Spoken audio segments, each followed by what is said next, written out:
Hello food lovers, welcome back to Ratnam Ruchulu. ఈ రోజు రత్నం రుచుల్లో నాన్ వెజ్ లవర్స్ అందరికీ ఒక స్పెషల్ డిష్ తీసుకొచ్చేసాను. అది కోడిగుడ్డు రొయ్యల మునక్కాడ కర్రీ. ఇది వెస్ట్ గోదావరిలో చాలా స్పెషల్గా చేసుకునే కర్రీ. అండ్ ఈ కర్రీ టేస్ట్ అయితే సూపర్గా ఉంటుంది.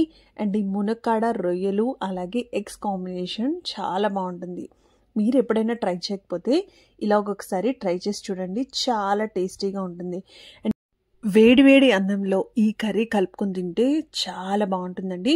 మరి ఈ కర్రీను ఎలా ప్రిపేర్ చేసుకోవాలో నేనైతే చూపించేస్తాను. వీడియో ఎండ్ వరకు ఎక్కడ మిస్ అవ్వకుండా చూడండి, మీకు బాగా నచ్చుతుంది. ముందుగా ఒక కుక్కర్ తీసుకొని దాంట్లో ఆయిల్ 4 టేబుల్ స్పూన్స్ యాడ్ చేసుకోవాలి. ఆయిల్ వేసుకున్న తర్వాత దీంట్లో ఒక 4 మీడియం సైజ్ ఆనియన్స్ కట్ చేసేసుకొని వేసుకోవాలండి. ఆనియన్స్తో పాటు ఇక్కడ పచ్చిమిర్చి యాడ్ చేసుకోవాలి. పచ్చిమిర్చి ఒక 3 వేసుకుంటున్నాను. అలాగే కొంచెం కరివేపాకు కూడా వేసేసుకొని మనం మూత పెట్టుకొని సిమ్లో మగ్గించుకోవాలండి. లో ఫ్లేమ్లో మగ్గించుకుంటే చక్కగా ఆనియన్స్ అనేవి మెత్తగా అయిపోతుంది. ఇలా మెత్తగా అయిపోతే మనకి కర్రీ అనేది గ్రేవీ కన్సిస్టెన్సీలో వస్తుంది అనమాట. చూసారే, ఇలా చక్కగా మొత్తం ట్రాన్స్పరెంట్గా అయిపోయింది కదా. ఇప్పుడు దీంట్లో 1 టేబుల్ స్పూన్ అల్లం వెల్లుల్లి పేస్ట్ వేసుకోవాలి. వేసుకున్న తర్వాత మనం ఒకసారి ఆ పచ్చివాసన పోయేంత వరకు చక్కగా ఫ్రై చేసేసుకోవాలండి. సో ఇలా ఫ్రై చేసుకున్న దాంట్లో మనం ముందుగా కట్ చేసి పెట్టుకున్న మునక్కాడ ముక్కలను వేసేసుకోవాలి. సో మునక్కాడ పైన పీల్ అంతా కంప్లీట్గా తీయద్దు, కొంచెం తీసుకోండి. సో అప్పుడు దాంట్లో ఉన్న ఫైబర్ అనేది ఎక్కడికి పోకుండా ఉంటుందన్నమాట. సో అలా మునక్కాడ కూడా వేసేసుకున్న తర్వాత మూత పెట్టేసుకుని మగ్గించుకుంటే మనకి మునక్కాడ కూడా కొంచెం ఉడికిపోతుంది.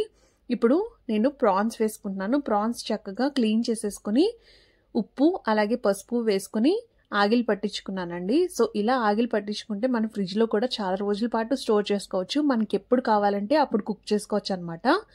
సో ఇలా రొయ్యలు వేసేసిన తర్వాత దాంట్లో కొంచెం పసుపు అలాగే తగినంత సాల్ట్, కారం వచ్చేసి 2 టేబుల్ స్పూన్స్ వేసుకుంటున్నానండి. సో కారం కూడా వేసేసుకున్న తర్వాత ఒకసారి బాగా మిక్స్ చేసేసుకోవాలి. సో ఇలాగంతా వేసేసుకున్న తర్వాత దీంట్లో మనం కొంచెం ధనియాలు జీలకర్ర పొడి వేసుకుంటున్నాము. అలాగే దాంతోపాటు గరం మసాలా కూడా 1 టేబుల్ స్పూన్ వేసుకుంటున్నాము. నేను ఇక్కడ కొంచెం పెప్పర్ పౌడర్ కూడా వేసుకుంటున్నానండి. పెప్పర్ పౌడర్ వచ్చేసి మనకి 1/4 టేబుల్ స్పూన్. ఇవన్నీ వేసుకున్న తర్వాత కొంచెం కసూరి మేతి అలాగే కొంచెం కొత్తిమీర వేసుకుంటున్నాను. సో ఇవన్నీ వేసేసుకొని ఒకసారి బాగా కలిపేసుకోవాలి. ఇలా కలుపుకున్న తర్వాత దీంట్లో మనం కొంచెం వాటర్ వేసుకుంటాం. ఈ గ్లాస్ వాటర్ పోసుకుంటున్నాం అనమాట. సో ఇలా వాటర్ అంతా వేసేసుకున్న తర్వాత ఇలా చక్కగా ఉడుకుతున్నప్పుడు మనం ఇలా కుక్కర్ మూత పెట్టేసుకుని విజిల్ పెట్టుకోవాలి. విజిల్ మనకి జస్ట్ ఒక 1 విజిల్ వస్తే సరిపోతుందండి. ఎక్కువ విజిల్స్ అసలు అవసరం లేదు. 1 విజిల్ వస్తే చక్కగా మునక్కాడ రొయ్యలు అంతా ప్రాపర్గా కుక్ అయిపోతాయి. ఎక్కువ విజిల్స్ వస్తే మీకు మొత్తం మెత్తగా అయిపోతుంది. సో 1 విజిల్కి మీకు చక్కగా ఉడికిపోతుంది. అలాగే రొయ్యలు మునక్కాడ ఎలా ఉండాలో అలాగే ఉంటే మొత్తం మెత్తగా అయిపోకుండా. సో ఇప్పుడు దీంట్లో నేను ముందుగా ఉడకపెట్టుకున్న ఎగ్స్ వేసుకుంటున్నాను. సో ఉడకపెట్టుకోవడంతో పాటు కొంచెం ఆయిల్ వేసుకుని నేను ఫ్రై చేసుకున్నాను అనమాట. ఇలా ఎగ్స్ కూడా వేసేసిన తర్వాత మళ్ళీ ఒక 10 మినిట్స్ పాటు కుక్ చేసుకుంటున్నాను. సో దట్ అప్పుడు మనకి ఆ గ్రేవీ అనేది దగ్గరకు వచ్చేస్తుంది. సో చూసారు కదా, చక్కగా కుక్ అయిపోయింది. చాలా అంటే చాలా టేస్టీగా ఉందండి కర్రీ. మీరు కూడా కంపల్సరీ ట్రై చేయండి. ఎప్పుడూ ట్రై చేయకపోతే ఈ మూడిటి కాంబినేషన్లో తప్పకుండా ట్రై చేసి చూడాల్సిందే, అంత టేస్టీగా ఉంటుంది కర్రీ. మరి మా రెసిపీస్ కనుక మీకు నచ్చినట్టయితే please do like, share and subscribe to Ratnam రుచులు.